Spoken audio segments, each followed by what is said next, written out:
నల్గొండలో స్వర్గీయ నందమూరి తారక రామారావు గారి విగ్రహానికి ఇద్దరు గుర్తు తెలియని వ్యక్తులు నిప్పు పెట్టినటువంటి సంఘటన ప్రస్తుతం తెలంగాణలో చర్చనీయాంశంగా మారింది. గత కొద్ది రోజుల క్రితమే అంటే గత నెలలోనే ఏదైతే అన్నగారి జయంతిని పురస్కరించుకొని ఓ పక్క సీఎం రేవంత్ రెడ్డి గారు అమీర్పేటలో అన్నగారి ఆత్మగౌరవానికి చిహ్నంగానే ఈ విగ్రహం పెట్టాను గొప్పలు చెప్పుకోవడం, ఇప్పుడు చూస్తేనేమో ఈ విధంగా జరగడం. మరిన్ని విషయాలు తెలుసుకోవడానికి ఇదే అంశం గురించి మనతో పాటు ఉన్నారు తెలంగాణ తెలుగుదేశం పార్టీ రాష్ట్ర అధికార ప్రతినిధి సూర్యదేవలత గారు.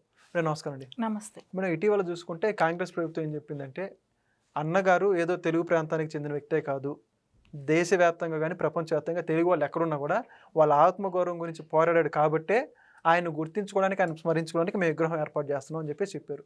ఇప్పుడేమో ఈ విధంగా అసలుకి అన్నగారి విగ్రహానికి నిప్పు పెట్టి ఆ విధంగా రాజకీయంగా దీని వెనకాల ఏం ప్రేమ ఉందో అర్థం కానటువంటి పరిస్థితి.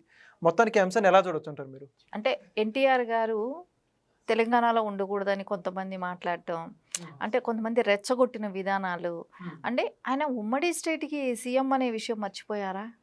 అసలు తెలంగాణలో ఈ రోజున ఈ అంటే ఎన్టీఆర్ గారు తెచ్చినంత డేరింగ్ డెసిషన్స్ ఇప్పటి వరకు కూడా, మన స్వతంత్రం వచ్చిన తర్వాత కూడా ఇప్పటి వరకు కూడా ఎవరూ చేయలేదు. తెలంగాణలో పటేల్ పట్వారీ వ్యవస్థ కానివ్వండి, మహిళలకి సమానంగా ఆస్తిలో హక్కు కానివ్వండి, ₹2 బియ్యం కానివ్వండి, ఆ రోజున తెలంగాణలో ఎక్కువ భాగం అంటే వాటర్ సోర్సెస్ తక్కువ. ఇప్పుడు రాయలసీమ తీసుకున్నా, తెలంగాణ ప్రాంతాలు తీసుకున్నా రైస్ తినేది తక్కువ. సో అలాంటి ప్లేస్లో అందరూ రైస్ తినాలి, అన్నం తినాలి అంటే జొన్నలు ఇట్లాంటివి, రాగులు ఇట్లాంటివి అనేది అన్నం అనేది వండుకోవడం అనేది ఒక కాస్ట్లీ లైఫ్ లాగా ఫీల్ అయ్యేవాళ్ళు అంట అప్పట్లో. అలాంటి వాళ్ళకి కూడా అన్నం అనేది అందుబాటులోకి రావాలి, రైస్ తినే ఇది రావాలి అని కానివ్వండి, ఆయన ₹2కి బియ్యం తీసుకురావటం కానివ్వండి, ఇవన్నీ కూడా చేశారు. అలాంటి మహోన్నతమైన వ్యక్తిని గురించి ఆయన్ని గురించి ఇప్పుడు అంటే ఆ చరిష్మా తీసేయాలనే ఉద్దేశం వీళ్ళకి. ఎందుకంటే ఆ విగ్రహాలు లేకపోతే ఎవరు కూడా తెలుగుదేశం పార్టీ గురించి మాట్లాడరు, ఎన్టీఆర్ గారు గురించి మాట్లాడరు. అంటే ఒక ఎక్కడైనా కూడా తెలుగువాడు అని చెప్పుకునే అంత గర్వంగా చెప్పుకునే స్థాయిని కల్పించిన వ్యక్తిని అంటే తెలంగాణ అతను కాదు అని చేయటం కూడా కానీ మాట్లాడటం అంటే నేను తెలుగుదేశం పార్టీ మీద వ్యతిరేకత చేశారా, లేకపోతే అన్న రామారావు గారి మీద వ్యతిరేకత ఎందుకు కారణం అంటారు?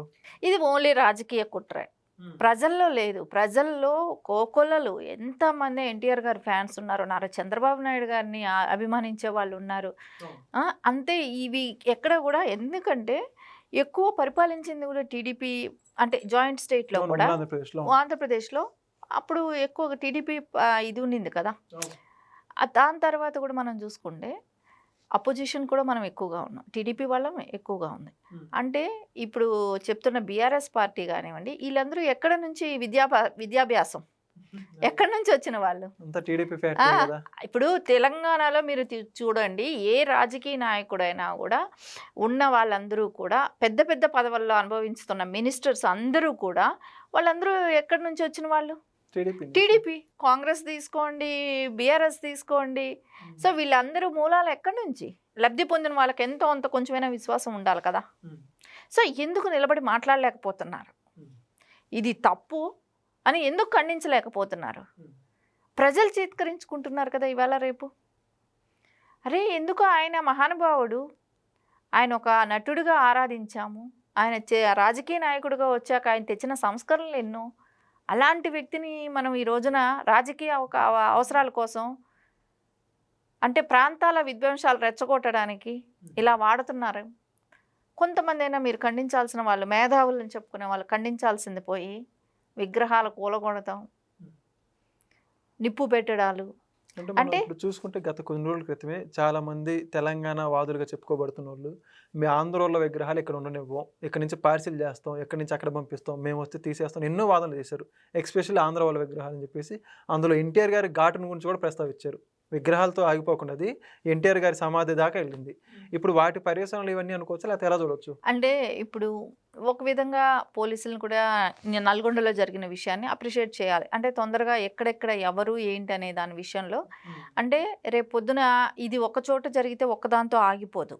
ఎందుకంటే ఇంకో చోట చేస్తారు, తప్పించుకోవచ్చు అనే ఒక ఇది ఉంటుంది. పోలీసులు కూడా స్ట్రిక్ట్గా అసలు వాళ్ళు చాలా బాగా ఇన్వెస్టిగేషన్ చేయటం కానివ్వండి, సీసీ ఫుటేజ్లన్నీ కూడా తెలుసుకోవటం కానివ్వండి.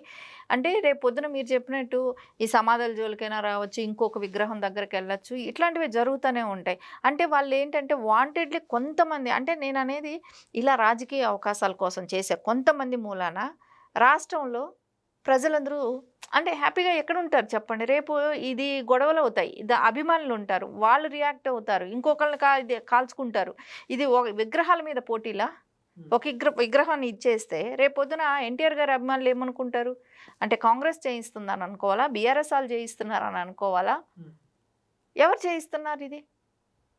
ఎందుకంటే కాంగ్రెస్ వాళ్ళు మొన్న అంటే విగ్రహాలు ఆవిష్కరించింది వాళ్ళే, కానీ ఇప్పుడు మాట్లాడింది వాళ్ళే, రాజకీయంగా రాకూడదు ఇక్కడికని మాట్లాడింది వాళ్ళే. అంటే కాంగ్రెస్ కూడా భాగస్వామ్యం ఉన్నట్టే కదా. కానీ బీఆర్ఎస్ని తీసుకుంటే బీఆర్ఎస్లో వాళ్ళు ఎలాంటి మాటలు మాట్లాడారో కూడా చూసాం మనం.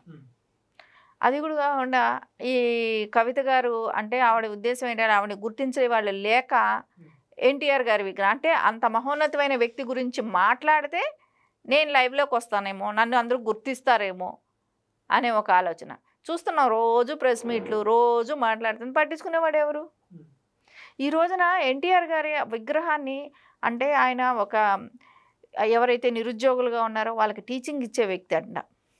అలాంటి నువ్వు నలుగురికి చెప్పాల్సిన బాధ్యత ఉన్న వ్యక్తులు కూడా ఇలాంటి పనులు చేస్తారా? అశోక్ సార్ అండి అంత పేరు, ఆయన ఇలాంటి పనులు చేయటం అనేది ఎంత బాధాకరమైన విషయం. ఒక ఎడ్యుకేటెడ్ పర్సన్ అయ్యి ఏదో మత ఘర్షణలు అంటే కొంచెం ఉమాదితత్వం ఉండేవాళ్ళు ఎవరైనా చేశారు అని అంటే అది వేరుగా ఆలోచిస్తాం. ఒక చదువుకొని నువ్వు నలుగురికి విద్యాబోధనలు చెప్పే వ్యక్తి కూడా ఇలాంటి అల్లర్లు చేయాలని ఆలోచించినప్పుడు ఎలా ఉపేక్షించగలుగుతారు? సో అట్లాంటి వాళ్ళ దగ్గర టీచింగ్కి వెళ్ళిన విద్యార్థుల పరిస్థితులు కూడా ఏంటి అంటే ఏం చెప్తున్నాం సమాజంలో? ఎందుకు అసలు ఇండియన్ కాదా ఎన్టీఆర్ గారు? భారతరత్న ఇవ్వాలని చెప్పేసి అంత ప్రతి తెలుగువాడు కోరుకుంటున్న టైంలో ఇలా ఎన్టీఆర్ గారికి మీరు అవమానపరిస్తే మీకు వచ్చిన ఆనందం ఏంటో చెప్పాలిగా. ఏం ఆనందపడ్డారు? జైలుకి వెళ్ళారు. నలుగురిలో రేపు పొద్దున ఆయన బయట వస్తాడు, జైలు అనేది ఎప్పుడు ఆయన ఏం పర్మనెంట్గా ఉన్నాడు, వస్తాడు, ఎప్పుడు బెయిల్ మీద వస్తాడు, మళ్ళీ కేసు నడుస్తుంటుంది, ఇదంతా నెక్స్ట్. కానీ సమాజంలో రేపు చీత్కరించుకోరా? ఆ వ్యక్తి మీద ఆ ముద్ర అనేది ఉండదా? ఉంటుంది కదా.